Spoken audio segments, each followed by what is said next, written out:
મિત્રો, સામાન્ય રીતે લોકો વિમાન યાત્રા એટલા માટે પસંદ કરતા હોય છે કે મુસાફરી લાંબી હોય તો યાત્રામાં વધારે સમય ના લાગે અને આકાશમાં ઊંચે ઉડવાનો આનંદ પણ આવે. પરંતુ આજે મારે તમને દુનિયાની એક એવી ટૂંકી વિમાન યાત્રા વિશે વાત કરવી છે કે ફ્લાઇટમાં બેસો અને ફક્ત 1.5 મિનિટમાં યાત્રા પૂરી. વાસ્તવમાં વિશ્વની સૌથી ટૂંકી ફ્લાઇટ વેસ્ટ્રે અને પાપા વેસ્ટ્રેના સ્કોટિશ ટાપુઓ વચ્ચે ચાલે છે. માનવામાં નહીં આવે પણ આ ફ્લાઇટ ફક્ત 1.5 મિનિટ ચાલે છે. આ ફ્લાઇટ લોગન એર દ્વારા સંચાલિત થાય છે.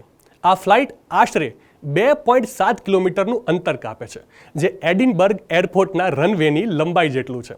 આ ફ્લાઇટ BN2B-26 આઈલેન્ડર એરક્રાફ્ટનો ઉપયોગ કરે છે, જેમાં માત્ર 10 મુસાફરો બેસી શકે છે.